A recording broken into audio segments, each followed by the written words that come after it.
கோவை மாவட்டம் ஆனைமலை புலிகள் காப்பகத்தில் உள்ள கவி அருவியில் நீர்வரத்து இல்லாததால் கடந்த 5 மாதங்களாக சுற்றுலா பயணிகள் குளிக்க தடை விதிக்கப்பட்டிருந்த நிலையில் இன்று நீர்வரத்து அதிகரிப்பால் தடை நீட்டிக்கப்பட்டுள்ளது. இதுகுறித்த கூடுதல் விவரங்களுக்காக இணைகிறார் எம்முடைய செய்தியாளர் மாசிலாமணி. கூடுதல் விவரங்களை வழங்கலாம். வணக்கம் கௌதமி. மேற்கு தொடர்ச்சி மலை அடிவாரத்தில் ஆனைமலை புலிகள் காப்பகத்தில் உள்ள கவி அருவி தமிழகத்தின் முக்கிய சுற்றுலா தலமாக விளங்கி வருகிறது.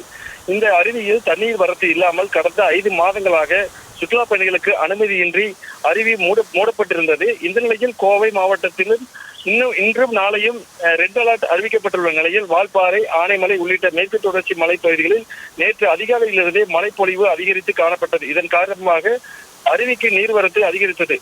கடந்த 5 மாதங்களாக நீரின்றி காணப்பட்ட கவி அருவியில் தற்பொழுது நீர்வரத்து அதிகரித்து செந்நிறமாக ஆர்ப்பரித்து தற்பொழுது கொட்டி வருகிறது. இதனால் தடுப்பு வேலிகளும் உடைந்து காணப்படுவதால் சுற்றுலா பயணிகளுக்கு தடை விதிக்கப்பட்டுள்ளதாகவும் நீர்வரத்து சீரானவுடன் சுற்றுலா பயணிகள் அனுமதி அளிப்பது குறித்து பின்னர் அறிவிக்கப்படும் என வனத்துறையினர் தெரிவித்துள்ளனர். மேலும் சுற்றுலா பயணிகள் இன்றும் நாளையும் வால்பாறை போன்ற சுற்றுலா தலங்களுக்கு ரெட் அலர்ட் அறிவிக்கப்பட்டுள்ளதால் யாரும் வர வேண்டாம் எனவும் அறிவுறுத்தி வருகின்றனர்.